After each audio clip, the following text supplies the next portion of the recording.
So I have a pretty crackpot theory on what ARKVELD's role in the story of Monster Hunter Wilds is going to be, and why he's a more important monster than we might realize. Now, this video is just a theory, and Capcom will likely find ways to surprise us all, but I'm not so sure. In the event that I am somehow correct with this theory, I'm sorry for spoiling the game. I'm saying this with confidence because, well, I looked back at my old Monster Hunter 6 wish lists and ideas that I had come up with, and I think I may have like a latent power of Monster Hunter predictions, like a Monster Hunter Nostradamus. And I'm serious. In a video I uploaded mid-2023, before the game even was announced, I envisioned Monster Hunter 6 as a game that had cross-play, which is like an easy guess, but no, it gets crazy. A game that had the player hunter fully voice acting, both in quests and cutscenes, the player having a comrade, and the comrade is only one palico, as well as a rideable raptor dromasaur mount. I said that there would be no underwater combat and no new weapon type, but the game's hub would be set in a desert. I also said there would be a new system where monsters would have different like ranks or variants, and that would impact the rewards. I said that the game would have a new meal system that uses actual food items that you collect. I also predicted having moments where you share meals with NPCs. I also said that the game would probably have the follower system return, but then I also said that the handler character would return and they would accompany you as well on quests as a support NPC. I also said that NPCs and villages would be more heavily involved in the quest lines, and the quests themselves would go through a complete overhaul of the quest system, that the player would remain in the field at the end of a quest, and they'd be considered more like expedition outings. There would also be no separation of online and offline quests, and there would be a slight bit of RNG in quest availability because it would be tied to those monsters that have their own variants. I also predicted that there'd be 4 to 6 large monsters active in the locales all at once. I predicted that binoculars would be used to evaluate monster size and variants. I predicted the return of the slinger and the mantle, and the ability to pick up bombs and traps after being placed on the ground. I predicted day, night, and weather systems having an impact on locales and quests. And finally, the big one I got correct was that all the offensive skills would be prioritized onto weapons, that weapons would have their own skills, and that weapons would have offensive skill slots, and this was to balance the skill bloat issues. What's really freaky is some of the stuff I even talked about way back in the 2021 Monster Hunter 2 review that I did, where I envisioned Monster Hunter 6 once again as a game that was open and seamless, the most open and seamless game that's ever been. I predicted an overhaul of the quest system, like I said before, the player remains out in the field, and then of course all offensive skills onto the weapons themselves. All of this stuff is in Wilds. It has been confirmed now. All this stuff is in Wilds. So it's wild to me that as far back as 2021, I was making some pretty correct guesses. Now, this video is about ARKVELD. Don't worry. I had to do a bit of setup first to basically say I have confidence in my predictions. Even though I actually don't think that this is actually going to be true, but I have confidence that at least part of it's going to be true. Now, Monster Hunter Wilds tonally seems rather somber. Where Monster Hunter World was this bombastic, enthusiastic adventure to solve the Elder Crossing, Monster Hunter Wilds is staged more like an unfortunate revenge story. The handler in World jumps for joy just to see the hunter help her to follow in her grandfather's footsteps. But the handler in Wilds? She looks like she's ready to give me a therapy session.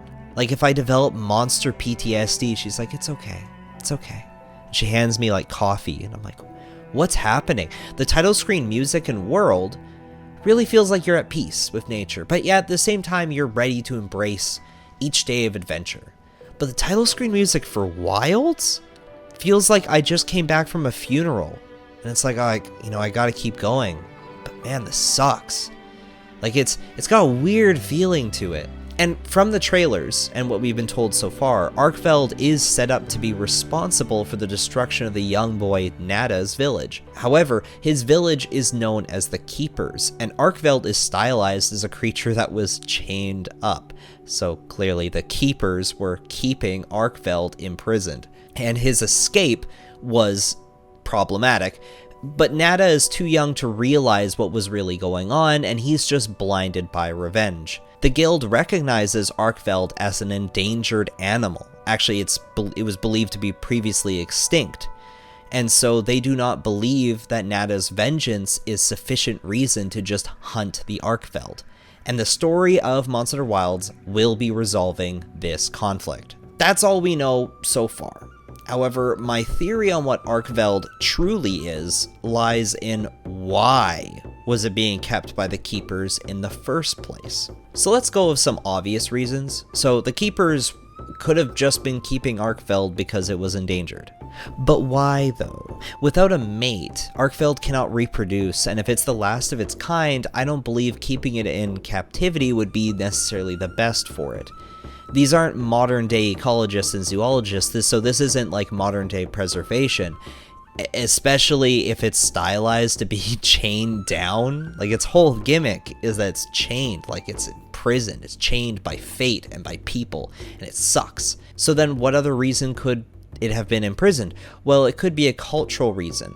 Maybe they just didn't like ARKVELD and they just wanted to imprison it because they hated it and they wanted to torture it. Or perhaps the Keepers actually worship ARKVELD's species, or maybe they use it in a ritualistic ceremony. And this is where my crackpot theory, this is where my brain started moving, alright? So if we look at Monster Hunter World, the narrative has the player solve the mystery of the Elder Crossing, which was a worldwide phenomenon in the world of Monster Hunter that affected several human settlements. Basically, elder dragons would always migrate along the same paths toward a different continent, the New World. And these migrations were getting more frequent, and their migration path would practically destroy any human settlements along that path of migration. So the player hunter, alongside Aiden, the ace cadet from Monster Hunter 4, learns why the frequency of the Elder Crossings has increased over the years, and the player and your team, you remove the cause of more frequent Elder Crossings. So the events of Monster World essentially resolve a massive plot thread that was set up as early as Monster Hunter 2, but really talked about Monster Hunter 4. It also concludes the character arc of Aiden, who starts out as a boy affected by the plague of the Elder Dragons and the Elder's Crossing, who eventually becomes a powerful ace hunter who can now physically overcome even the strongest of the Elder Dragons. These Monster Hunter games all have their own independent stories, of course, but from time to time we see them interconnect, and I believe that Monster Hunter Wilds, like Monster Hunter World, will be following up on an unresolved plot thread from previous games. Now, what could that unresolved plot thread be? In Monster Hunter Wilds, we see that another ace hunter is returning, but this time it's not Aiden. This time it's the ace lancer, who's now known as Fabius. Many years have passed since the events of Monster Hunter 4, and Fabius is no longer a hunter. He's rather now a guild leader. And he's created this research commission in charge of solving the issues with Nada and the mysterious ARKVELD in the Forbidden Lands. Now, my main theory is that the plot of Monster Hunter Wilds is somehow connected to the plot lines of Monster Hunter 4, and they will be used to provide a conclusion to Fabius's character arc, similar to how Monster Hunter World concluded Aiden's character arc. And so, like how Monster Hunter World explained why Elder Dragons were migrating, I believe Monster Hunter Wilds is going to explain GORE Magala, why GORE Magala appeared, and why GORE Magala had to be stopped by humans. So in Monster Hunter 4, the ace hunters, with the help of the player hunter, were responsible in eliminating the GORE Magala threat. GORE Magala released the frenzy virus and was terminally infecting much of the wildlife. Eventually, GORE Magala is defeated by the hunters and the day is saved. Monster Hunter 4 makes it clear that GORE Magala is a monster that appears in cycles, and in past cycles of appearing, the frenzy virus that GORE Magala released would appear periodically only for the whole thing to be snuffed out. Like, he appears and then he's gone, and he appears and he's gone. But what snuffed him out? Like, what was the Monster Hunter planet's natural solution to GORE Magala in these previous cycles? Because it couldn't have possibly always been humans, because GORE Magala isn't a new animal. It's believed to be very ancient. The Wyverians know about it from long ago. And we have to remember that in Monster Hunter 4, nothing was performing its duty as a natural remedy for GORE Magala. It was up to humanity to stop GORE Magala. So then, what is that natural remedy that we used to have, or the world used to have, to stop GORE Magala before it was now humans? Why is that natural remedy gone? What if ARKVELD species is the natural antidote to GORE Magala? The ARKVELD is a monster that fits in the ecosystem as an anti-GORE Magala. This is my theory. And the reason humanity had to fight GORE Magala in Monster Hunter 4 was because ARKVELD is going extinct, or worse, the keepers who've imprisoned ARKVELD have prevented ARKVELD from doing its duty to fight GORE Magala, and that would be really interesting. In the expansion Monster Hunter 4 Ultimate, the Frenzy virus infected a particular Seregios that managed to overcome the fatal nature of the Frenzy virus and instead weaponize the benefits. That led to it becoming known as Apex Seregios, which is one of the big story plots in Monster Hunter 4 Ultimate. Apex Seregios actually caused a mass migration of Seregios out of their usual habitat into other regions as an invading monster, and that's why Seregios is all over Monster Hunter 4 Ultimate. So Fabius, the Ace Lancer, actually went on a mission in Monster Hunter 4 Ultimate to defeat this Apex Seregios, but was ultimately overwhelmed by it. And it's the player hunter who's the one that finally defeats the Apex Seregios. I bring up Seregios because ARKVELD is extremely similar to Seregios in design. Like, way more than I realized at first. I had to study as many pictures and videos I could find of ARKVELD in order to build it for my LEGO followers, and nearly every part of its body seems like an older, more gruff version of a Seregios. Like, it's the way it holds itself, the way it moves, the way it flies. In fact, even its horn design resembles that of old concept art for the Seregios, where it had 2 horns instead of 1.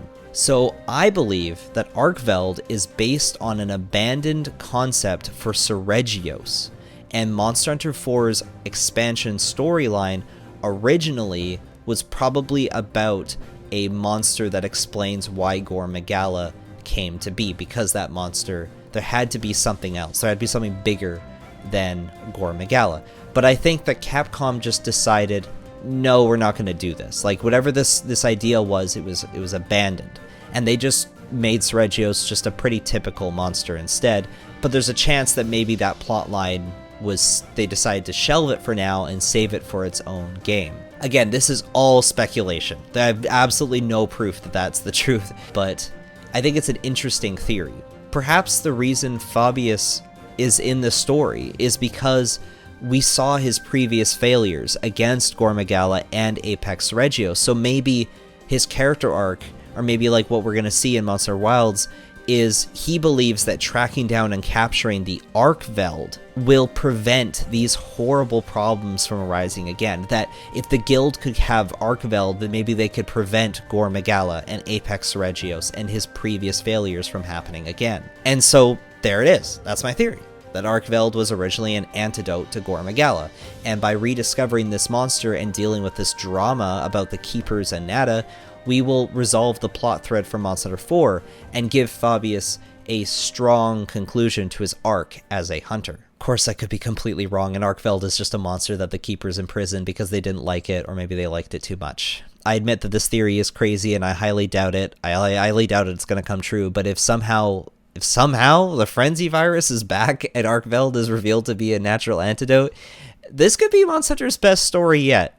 That's dealing with a lot of cool concepts and dilemmas about the relationships between humanity and nature. ARKVELD appears to be a misunderstood, tragic anti-hero monster, and I hope the writing lives up to all the symbolism on display. I think no matter what, Monster Hunter Wilds is going to follow up on some kind of plot line from the previous titles, probably a plot line from Monster Hunter 4.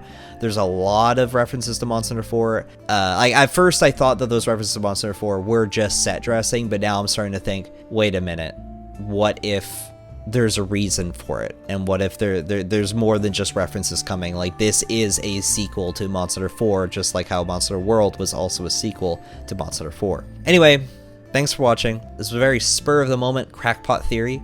I want to be doing more of these when I can, but I gotta wait for them to come to my head, you know. I want to thank all my patrons for all the support. If you would like to support me and also build some awesome LEGO monsters like ARKVELD, check out my Patreon. The instructions are completely free, and I have guides on how to get the pieces and everything. It's as streamlined as you could possibly imagine. So if you want your own figure of ARKVELD way before Capcom makes their official figure, I have a LEGO one you can make. I can't wait for Wilds, guys. I can't wait. Alright, see you all next time. Bye-bye.